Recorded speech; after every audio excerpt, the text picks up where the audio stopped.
Hello everyone, welcome to my channel. I hope कि आप सब ठीक होंगे और आप अपनी स्टडी कर रहे होंगे। तो जैसा कि मैंने बोला था लास्ट वीडियो में कि हम सीडीपी कर रहे हैं, बाल विकास एवं शिक्षा शास्त्र। तो इसमें मैंने कहा था कि हम प्रैक्टिस सेट करेंगे, इम्पोर्टेंट एमसीक्यूज करेंगे, जो कि सी टेट एस टेट जितने भी टेट होते हैं तो उन सब में आएंगे क्वेश्चंस, यहाँ से आपको देखने को मिलेंगे। इसके अलावा DSSB में, KVS में भी आपको क्वेश्चन यहाँ से देखने को मिलेंगे। तो ये जो प्रैक्टिस सेट रहेंगे इसमें हम डेली, ये मैंने एक सीरीज़ स्टार्ट की है जिसमें कि हम डेली 20 क्वेश्चंस सोल्व करेंगे और आप अपने आंसर कमेंट बॉक्स में डालना कि आपने कितने अटैम्प्ट किए और आपके कितने करेक्ट हुए, आपका स्कोर क्या रहा। तो डेली ज़्यादा क्वेश्चन मैं एक दिन में नहीं लेके चल रही हूँ, डेली 20 क्वेश्चन करेंगे। इजी भी रहेगा आपके लिए कि ज़्यादा क्वेश्चन हो जाते हैं ना तो मतलब बोरिंग सी वीडियो लगने स्टार्ट हो जाती है। तो इसलिए मैंने सोचा कि ओनली 20 क्वेश्चन हम डेली करते हैं तो एक एवरेज सी बनी रहेगी। तो आज का जो हम और एक बात और इम्पोर्टेंट जो कि मैं आपको बताना चाहूँगी कि यहाँ पे सिर्फ एक टाइप के क्वेश्चन नहीं, मैं यहाँ पे मिक्स क्वेश्चन लेके चल रही हूँ। एक साथ तो हम एक साइड तो हम थ्योरी करेंगे और एक साथ हम एमसीक्यूज लेके चलेंगे, जो कि ओवरऑल से सीडीपी के क्वेश्चन आपको यहाँ पे देखने को मिलेंगे। तो स्टार्ट करते हैं आप अब इस वाली सीरीज़ का अपना फर्स्ट एमसीक्यूज, जो कि है डेवलपमेंट प्रोसीड फ्रॉम, विकास किस दिशा में होता है। तो देखिए फर्स्ट ऑप्शन है स्पेसिफिक टू जर्नल, विशिष्ट से सामान्य, जर्नल टू स्पेसिफिक, सामान्य से विशिष्ट, सेंटर टू पेरिफेरी, केंद्र से परिधि की ओर, या नन ऑफ दिस। तो यहाँ पे जो हमारा आंसर होगा आप सभी ने गैस कर लिया होगा, फिर भी मैं यहाँ पे आप सबको थोड़ा सा टाइम देती हूँ, 2-3 सेकंड का, थोड़ा माइंड में सोच लीजिए। देन मैं आपको इसका आंसर बताऊँगी और ऐसे ही मैं थोड़ा थोड़ा आपको टाइम दूँगी ताकि आप भी सोच सको। और यहाँ पे बाइलिंगुअल रहेगा जो हमारा कंटेंट रहेगा, ताकि हिंदी मीडियम वालों को भी कोई इशू ना आए। तो फर्स्ट क्वेश्चन जो है वो है विकास किस दिशा में होता है। तो देखिए जो विकास होता है, जो डेवलपमेंट होता है, वो जनरल टू स्पेसिफिक होता है, सामान्य से विशिष्ट की ओर। हमेशा पहले स्टार्टिंग में जो चीज़ें होती हैं वो जर्नल होती हैं, सिंपल वे में होती है, देन हम स्पेसिफिक की साइड चलते हैं। तो हमारी डेवलपमेंट भी ऐसे ही होता है, जैसे बच्चा सबसे पहले मतलब अपने हाथ पे होल्ड करना स्टार्ट करता है, देन बच्चा पेंसिल पकड़ना, कुछ काम करना स्टार्ट करता है, इवन वो राइटिंग लिखना स्टार्ट करता है। सबसे पहले बच्चा अपने हाथ को स्टेबल करना सीखता है। तो मतलब कि कहने का क्या है कि सबसे पहले बच्चा जर्नल चीज़ें सीखेगा, देन वो स्पेसिफिक साइड जाएगा, और दिस इज़ डेवलपमेंट। तो फर्स्ट क्वेश्चन का जो हमारा आंसर है वो होगा option number B is correct है, general to specific. Next question है हमारा, देखिए मैं थोड़ा स्लाइड को सेट कर लेती हूँ। ये देखिए हो गई है, ठीक है। क्वेश्चन नंबर 2 है विच of the following is not a principal of development, कि इन चारों में से कौन सा ऐसा सिद्धांत है जो कि डेवलपमेंट का नहीं है। तो फर्स्ट है कि विकास एक सतत प्रक्रिया है, विकास क्रमिक प्रक्रिया है, विकास केवल अनुवांशिकता पर निर्भर करता है, या विकास अनुमानित है। तो 1-2 सेकंड में आपको टाइम दे रही हूँ, अपना थोड़ा माइंड में सोचिए कि क्या एक सिद्धांत नहीं है। एक तरीका ये भी होता है कि हम जान लें कि यहाँ पे मतलब क्या कुछ नेगेटिव सेंस कर रहा है, एक जो ऑप्शन है वो। इसके अलावा देखिए जो नहीं वर्ड, इस पर थोड़ा आप ज़्यादा फोकस करके चलना, क्योंकि एक नहीं वर्ड बहुत सारे क्वेश्चनों को रॉन्ग करा देता है। तो यहाँ पे क्वेश्चन है विकास का सिद्धांत क्या नहीं है। तो देखिए development is a continuously process, ये बिल्कुल ठीक है, होता है विकास। नेक्स्ट है डेवलपमेंट एक सिक्वेंटल प्रोसेस, यस एक क्रमिक प्रक्रिया होती है, मैंने थ्योरी में कराया आपको, इसको अच्छे से मैंने आपको बताया आपको। नेक्स्ट डेवलपमेंट इज़ प्रिडिक्टेबल, कि इस क्या हम इसको प्रिडिक्ट कर सकते हैं, यस हम इसको भी हम प्रिडिक्ट कर सकते हैं। हम पहले से अनुमान लगा सकते हैं कि माँ बाप की हाइट ज़्यादा है तो बच्चे की हाइट भी ज़्यादा जाएगी, तो वी कैन प्रिडिक्ट डेवलपमेंट। लेकिन यहाँ पे जो ऑप्शन सी है वो करेक्ट नहीं है। This is the principle of development, कि development only depend on heredity, wrong.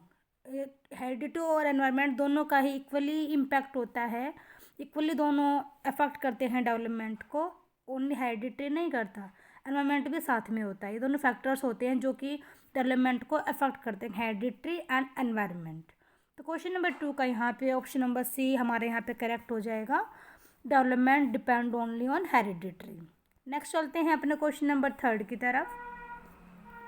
Third question देखिए क्या है, according to Piaget a child of 7 to 11 years is in which age stage, कि जो 7 से 11 साल का जो बच्चा होता है वो किस अवस्था में आता है, ये क्वेश्चन है हमारा। तो फर्स्ट है सेंसरी मोटर, नहीं, ये तो 0 से 2 ईयर इसकी टाइम पीरियड होता है। प्री ऑपरेशनल जो होती है पूर्व संक्रियात्मक अवस्था, ये होती है 2 से 7, और जो फॉर्मल ऑपरेशनल होती है वो होती है 11 वर्ष के बाद या 11 ईयर्स के आफ्टर, और जो कॉन्क्रीट ऑपरेशनल होती है वो होती है 7 से 11। तो मतलब यहाँ पे जो हमारा ऑप्शन नंबर यहाँ पे सी है, सॉरी डी है ना, कॉन्क्रीट ऑपरेशनल ठोस संक्रियात्मक अवस्था, ये होती है 7 से 11 साल की एज। इसी वाली स्टेज को कहा जाता है तार्किक चिंतन की अवस्था। मतलब इसमें जो बच्चा होता है वो तार्किक चिंतन करना स्टार्ट कर लेता है, उसकी स्टार्टिंग स्टेज होती है। इसके अलावा इसको जाना जाता है मूर्त चिंतन की अवस्था के नाम से, इस वाली अवस्था को, कि बच्चा यहाँ पे जो चीज़ हमारे आमने सामने उसको देख के बच्चा उसके बारे में अच्छे से आपको डीपली एक्सप्लोर करके बता सकता है। तो ये सब माना जाता है इस वाली एज में। तो इसके अलावा मैंने आपको यहाँ पे टाइम पीरियड बता दिया है, और ये जीन पियाजे ने बताई थी 4 अवस्थाएं किसी भी एक चाइल्ड की, किसी भी एक पर्सन की, जो कि एक बहुत ही मतलब हमारे संज्ञानात्मक विकास सिद्धांत को इन्होंने बताया था जीन पियाजे जी ने। और इनको इसीलिए विकासात्मक मनोविज्ञान का जनक भी इनको माना जाता है, क्योंकि इन्होंने एक मतलब ह्यूमन का, एक बच्चे का पूरा विकास बताया है कि किन किन स्टेप्स में बच्चा पूरा विकास अपना करता है, कैसे उसके माइंड का डेवलपमेंट होता है, कैसे जो उसका कॉग्निशन है, जो उसका संज्ञान है, बच्चा उससे कुछ सीखता है। तो ये सब इन्होंने हमको बताया था, इसलिए इनको जाना जाता है। तो यहाँ पे हमारा जो क्वेश्चन नंबर 3 का जो ऑप्शन नंबर डी है कॉन्क्रीट ऑपरेशनल, ये यहाँ पे हमारा बिल्कुल ठीक है। तो नेक्स्ट चलते हैं अपने क्वेश्चन नंबर 4 की तरफ। देखिए क्वेश्चन नंबर 4 है हमारा,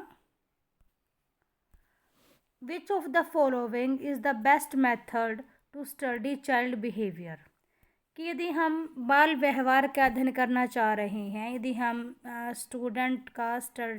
चाइल्ड का बिहेवियर हम स्टडी करना चाह रहे हैं, तो उसके लिए सबसे बेस्ट मेथड क्या होगा।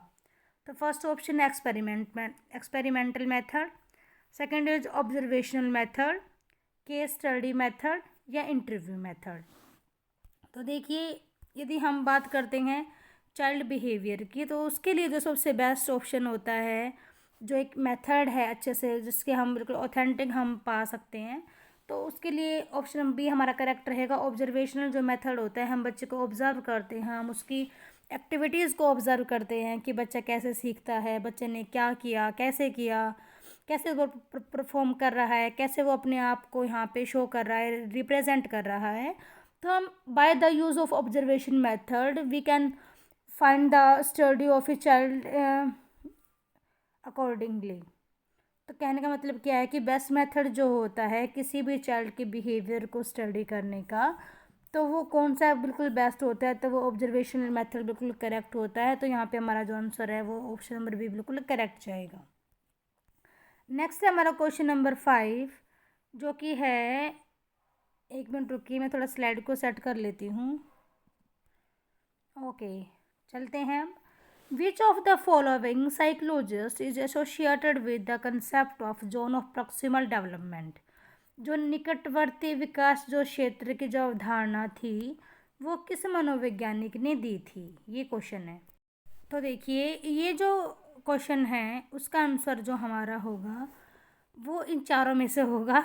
तो फर्स्ट ऑप्शन जो है मैं एक बार रीड कर देती हूँ, वाइगोत्स्की, सेकंड इज़ पियाजे, third is Erikson and fourth is Skinner. तो सेकंड मैं आपको दे रही हूँ, ऊपर वाला क्वेश्चन मैंने आपको नहीं दिया, सॉरी फॉर डैट, मैं पढ़ाने के फ्लो में भूल गई थी। तो सेकंड मैं आपको दे रही हूँ, थोड़ा सोचिए कि किसने दिया है, ZPD इन शॉर्ट बोलते हैं इसको, ZPD। Zone of proximal development, निकटवर्ती विकास सिद्धांत। तो यहाँ पे जो ऑप्शन ए है हमारा वाइगोत्स्की, वो बिल्कुल ठीक है, क्योंकि इन्होंने ही जेड पी डी बताया था। देखिए जेड पी डी क्या होता है, मैं आपको थोड़ा सा एक्सप्लेन कर देती हूँ। मानिए कि कोई बच्चा साइकिल सीखना चाह रहा है, साइकिलिंग वो सीखना चाह रहा है, तो एक तो बच्चे की वो इच्छा है कि आई कैन डू, ठीक है, मैं अकेला कर लूँगा, मेरे को अकेला सीखना है। एक दूसरा काम है कि शायद मैं ये काम कर पाऊँ, मतलब शायद वो बच्चा साइकिल सीख पाए, उसके मन में कहीं डाउट है कि क्या मैं सीख पाऊँगा, और एक है मेरे को सीखनी है।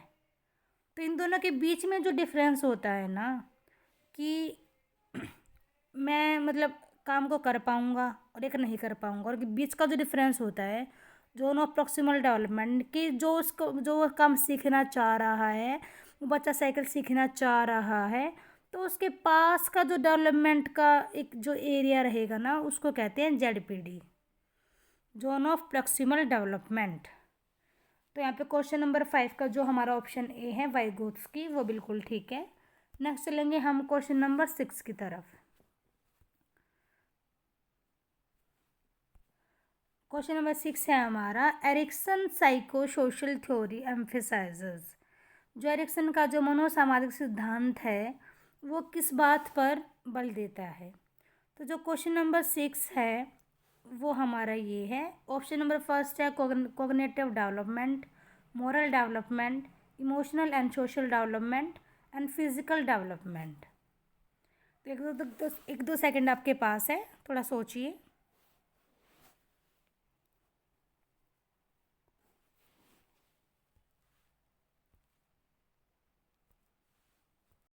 तो देखिए 6 जो क्वेश्चन है आपने सोच लिया होगा, इसका आंसर होगा हमारा option number C, emotional and social development.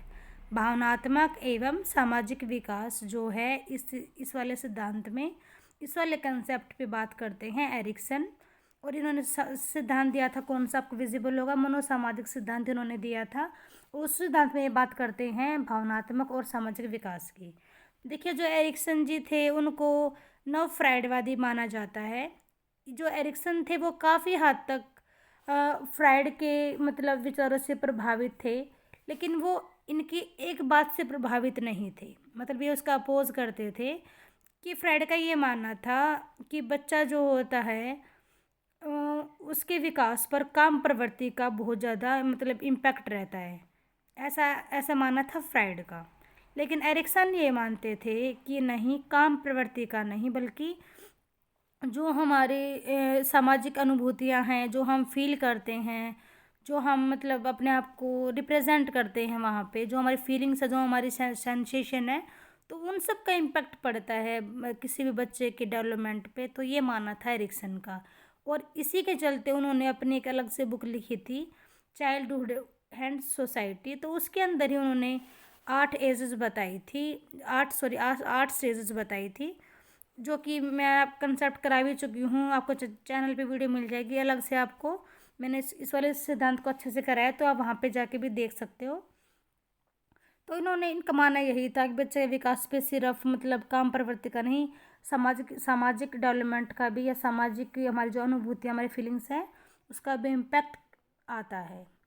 तो क्वेश्चन नंबर 6 का जो हमारा answer number option number C है वो बिल्कुल करेक्ट है। नेक्स्ट चलते हैं अपने क्वेश्चन नंबर 7 की तरफ। क्वेश्चन नंबर 7 देखिए, learning by doing concept is given by. करके सीखना की अवधारणा किसने दी है? देखिए क्वेश्चन इंपॉर्टेंट है, बहुत बार देखा गया है इसको, कि बहुत बार ये क्वेश्चन आता है। नेक्स्ट टाइम मैं पीडीएफ में आपको मतलब डिनोट कर दूंगी कि कौन सा क्वेश्चन कहाँ पे आया है। तो या करके सीखने की जो अवधारणा वो किसने दी है? स्किनर ने दी है, थॉर्नडाइक ने, बांडोरा, या फिर जॉन डेवी? तो सोच लीजिए, 2 सेकंड है आपके पास क्वेश्चन नंबर 7 के लिए।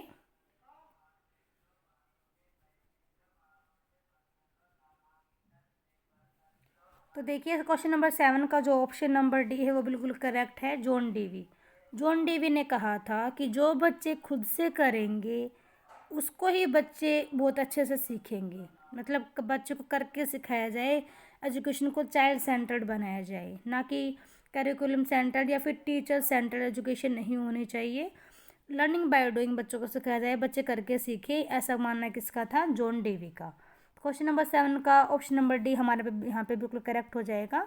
नेक्स्ट चलते हैं अपने क्वेश्चन नंबर 8 की तरफ, जो कि है समावेशी शिक्षा में शिक्षक को क्या करना चाहिए। यदि इंक्लूसिव एजुकेशन की बात की जाए तो टीचर को क्या करना चाहिए, ये क्वेश्चन है हमारा। फर्स्ट, इग्नोर करे स्पेशल चिल्ड्रंस को, टीच करे all childrens together, teach only normal children, separate special childrens. तो ये क्वेश्चन है हमारा क्वेश्चन नंबर 8। तो देखिए ये क्वेश्चन बहुत इजी है। यहाँ पे मैंने थोड़ा सा मतलब एक लेवल लेके चला है, थोड़ा सा इजी, थोड़ा सा मॉडरेट, थोड़ा सा डिफिकल्ट, तीनों लेवल आपको यहाँ पे दिखेंगे मेरे कंटेंट में। तो यहाँ पे ये क्वेश्चन इजी जाएगा, तो इसलिए इसका आंसर मैं बता देती हूँ। यदि बात होती है समावेशी शिक्षा की, जहाँ पे सब मिल के पढ़ेंगे, तो यहाँ पे देखिए एक ही ऑप्शन बिल्कुल करेक्ट है कि टीच ऑल चिल्ड्रंस टुगेदर, सभी बच्चों को एक साथ पढ़ाना, मतलब समावेशी शिक्षा, इंक्लूसिव एजुकेशन। क्वेश्चन नंबर 8 का ऑप्शन नंबर भी यहाँ पे बिल्कुल करेक्ट है। नेक्स्ट चलेंगे अपने क्वेश्चन नंबर 9 की तरफ। क्वेश्चन नंबर 9 आपको विजिबल होगा। The term IQ, intelligence quotient, was first introduced by. जो IQ शब्द था उसका सबसे पहले किसने प्रयोग किया था, यहाँ पे ये क्वेश्चन है हमारा। तो फर्स्ट है Bennett, second is Terman, third is Stern, fourth is Thorndike. तो सोच लीजिए आप। तो देखिए जो IQ शब्द का जो प्रयोग किया था वो सबसे पहले स्टर्न ने किया था। कब किया था उन्होंने? 1912 में, 1912 में उन्होंने सबसे पहले बुद्धि लब्धि, इसको हिंदी में कहा जाता है इंटेलिजेंस क्वोशंट को, तो सबसे पहले विलियम स्टर्न ने इसको यूज़ किया था। कब किया था? 1912 में। तो 9 क्वेश्चन का हमारा जो ऑप्शन नंबर सी वो बिल्कुल करेक्ट है। नेक्स्ट चलते हैं मैंने क्वेश्चन नंबर 10 की तरफ, जो कि देखिए आपके सामने दिख रहा होगा आपको। क्वेश्चन नंबर 10 है, विच of the following is a characteristics of A gifted child. जो प्रतिभाशाली जो बालक होते हैं उनके इनमें से कौन सी विशेषताएं होती हैं? पुअर मेमोरी होती है, हाई क्रिएटिविटी होती है, लो मोटिवेशन, लो क्यूरियोसिटी। तो देखिए ये क्वेश्चन भी इजी ही है, आपको विजिबल हो रहा होगा।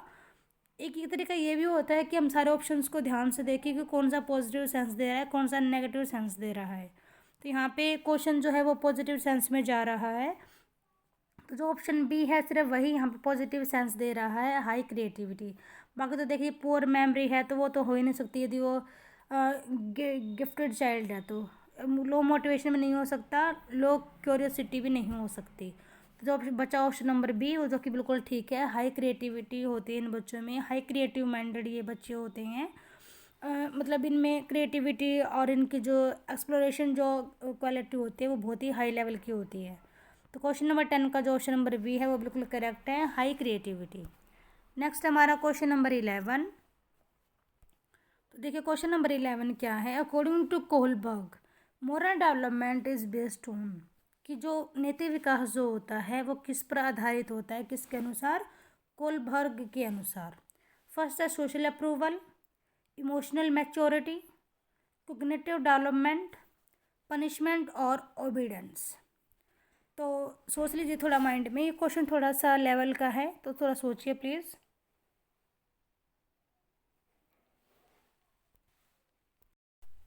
तो जो क्वेश्चन नंबर 11 का जो हमारा आंसर होगा वो ऑप्शन नंबर सी होगा, कॉग्निटिव डेवलपमेंट। जो उनका नैतिक विकास का जो सिद्धांत था ना, उसमें उनका ये मानना था कि जो बच्चे का संज्ञानात्मक विकास होता है ना, जो उसका कॉग्निटिव डेवलपमेंट होगी, ये बच्चा किस लेवल के बच्चा मतलब तर्क वितर्क कर रहा है, तो उसी पे डिपेंड करेगा कि बच्चे का नैतिक विकास कैसा होगा। ये इनका मानना था कि यदि हम मतलब ये मानते थे, यदि बालक का जो नैतिक विकास है कि हम उसको समझना चाहते हैं ना, तो सबसे पहले हम बच्चे को कॉग्निशन को जाने कि बच्चे का जो कॉग्निटिव डेवलपमेंट जो हुई है वो किस लेवल की हुई है, क्या बच्चा अच्छे से मतलब तर्क वितर्क कर पा रहा है, थिंकिंग कर पा रहा है, तो ये सब इनका मानना था। तो उसके रिगार्डिंग यहाँ पे क्वेश्चन का जो आंसर ऑप्शन नंबर सी है वो हमारा बिल्कुल ठीक होगा। संज्ञानात्मक विकास, कि यदि हम नेत्र विकास जो बच्चे का होता है वो किस पे बेस्ड होता है, तो वो होता है संज्ञानात्मक विकास पे। तो क्वेश्चन नंबर 11 का हमारा आंसर नंबर सी बिल्कुल करेक्ट होगा। नेक्स्ट चलते हैं क्वेश्चन नंबर 12 पे। थोड़ा मैं स्लाइड को सेट कर लेती हूँ।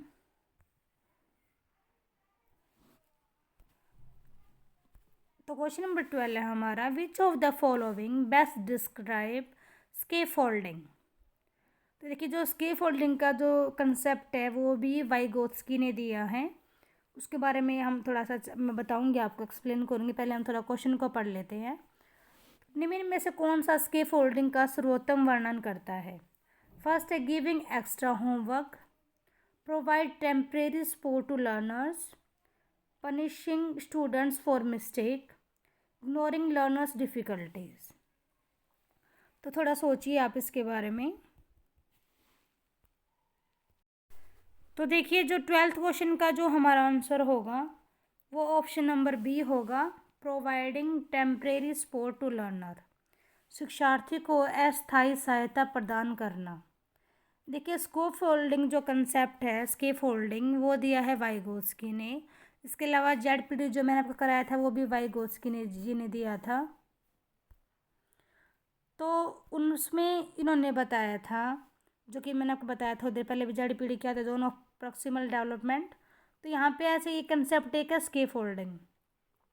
तो इसमें क्या होता है, जैसे कि हम बच्चे को सपोर्ट देते हैं ना, एक टेम्परेरी सपोर्ट देते हैं ताकि बच्चा कुछ बिहेव में चेंज लाना सीख जाए, कुछ अच्छे से वो परफॉर्म करना सीख जाए। जैसे कि मैंने आपको साइकिल चलाने का एग्जांपल दिया था। जैसे मान लीजिए कोई एक बच्चा है, वो साइकिल चलाना सीखना चाह रहा है, तो आप उसको साइकिल चलाना सिखा रहे हो। जैसे कि पेरेंट्स पीछे से साइकिल को पकड़ लेते हैं ना, तो एक तरीके से वो स्केप फोल्डिंग दे रहे हैं बच्चे को। बच्चों को लगता है कि आपने उसको पीछे से पकड़ रखा है। बच्चा लगातार कंटिन्यू साइकिल चलाता जा रहा है, चलाता जा रहा है, चलाता जा रहा है, और उसको ये नहीं पता कि आप बीच बीच में साइकिल को पीछे से छोड़ भी रहे हो। मतलब आप बच्चों को एक टेम्परेरी सपोर्ट आप बच्चों को दे रहे हो। बच्चों को ये लग रहा है कि आप उसको बिल्कुल अच्छे से पकड़ रखा है, तो वो मतलब बिना डरे साइकिल को चलाया जा रहा है। तो ये एक टेम्परेरी सपोर्ट होता है जो कि हम लर्नर को देते हैं, जो कुछ सीखना चाहता है उसको। तो यहाँ पे जो एक बच्चा है वो एक लर्नर ही तो है, वो एक नई स्किल सीखना चाह रहा है, तो आप उसको एक टेम्परेरी सपोर्ट आप उसको दे रहे हो, तो इसी को बोलते हैं स्केप फोल्डिंग। तो यहाँ पे जो क्वेश्चन नंबर 12 है उसका हमारा आंसर ऑप्शन नंबर बी बिल्कुल करेक्ट होगा, providing temporary support to the learners. Next चलते हैं अपने क्वेश्चन नंबर 13 पे, जो कि देखिए क्या है, विच of the following theorist propose the hierarchy of needs. आवश्यकताओं का पदानुक्रम सिद्धांत जो है वो किसने दिया है, ये क्वेश्चन है हमारा।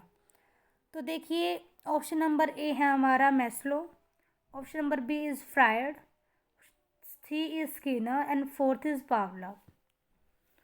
तो ये क्वेश्चन डायरेक्ट मतलब कंसेप्ट से ही है, आपको क्वेश्चन पढ़ना है, आंसर देना है, इसमें आपको थोड़ा सा माइंड लगाने की नीड नहीं होगी। कंसेप्चुअल क्वेश्चन ये है। तो इसका जो आंसर है वो हमारा बिल्कुल ए ठीक है, मैस्लो। जो अब्राहिम मैस्लो थे उन्होंने ये सिद्धांत दिया था।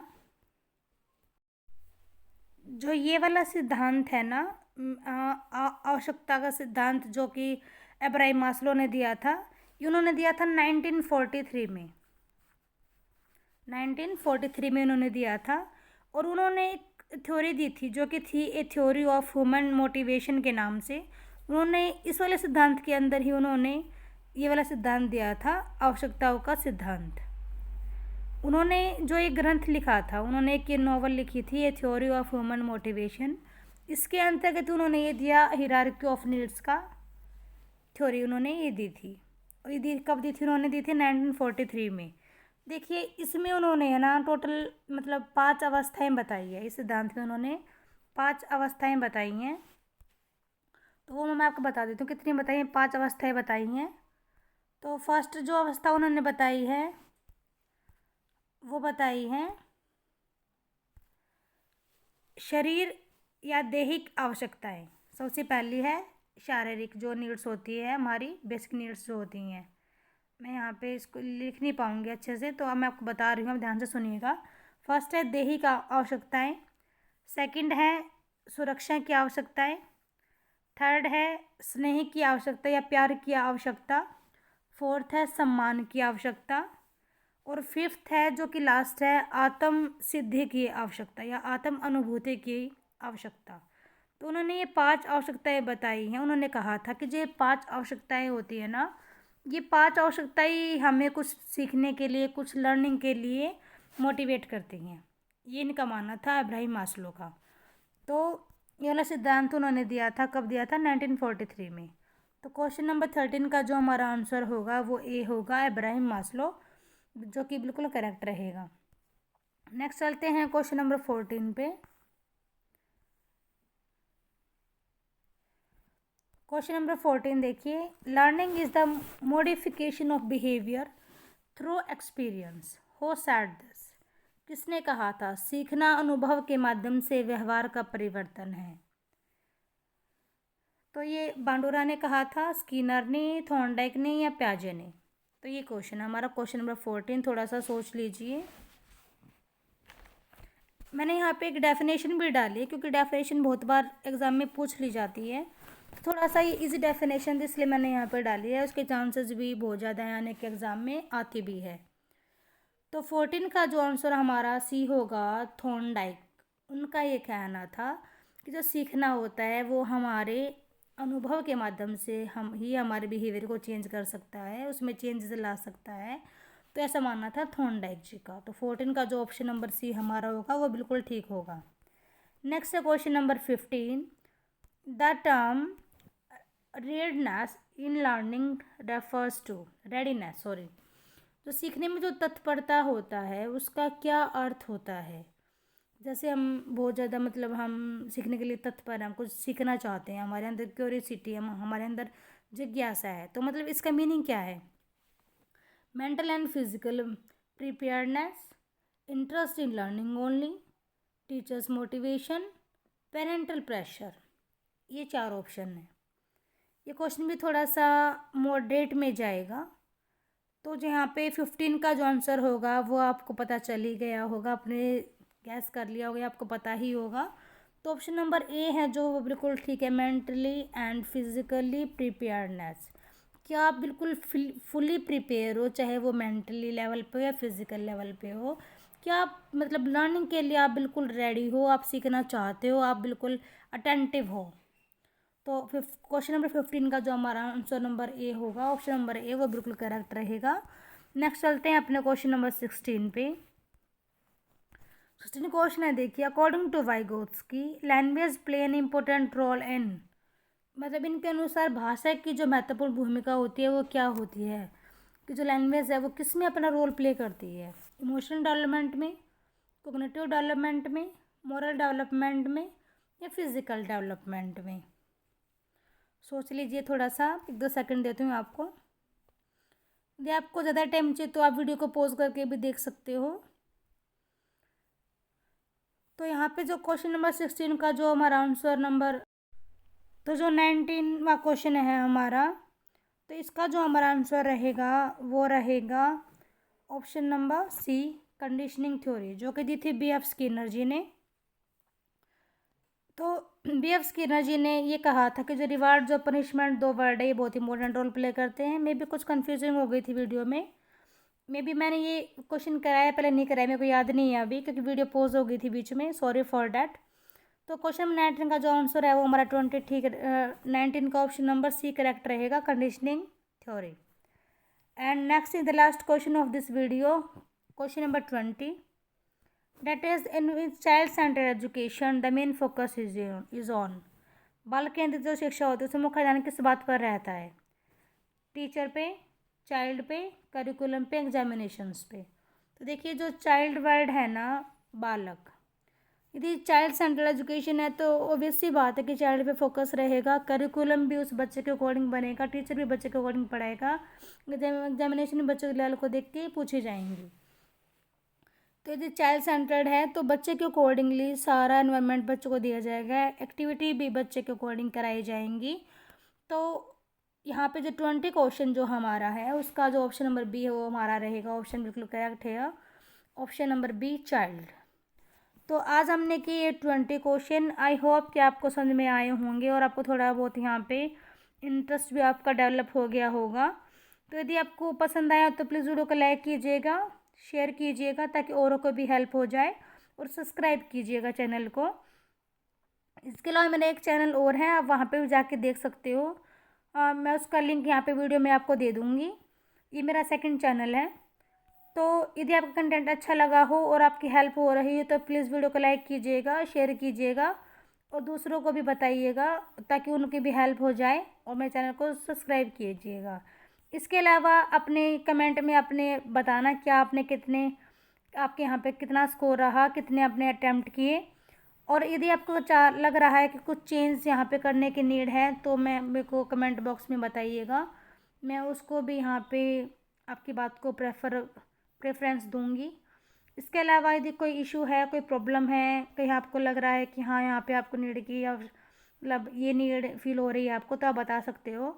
मैं आपको रिस्पॉन्स करूँगी कमेंट में ज़रूर। तो नेक्स्ट वीडियो में हम करेंगे थ्योरी, जो कि रहेगा हमारा topic number second. First topic हम कर चुके हैं चाइल्ड डेवलपमेंट एंड प्रिंसिपल्स। तो नेक्स्ट टॉपिक हम मिलते हैं थ्योरी में। तो तब तक आप पढ़ते रहिएगा, अपनी तैयारी करते रहिएगा। Thanks everyone, thanks for watching my videos, bye bye.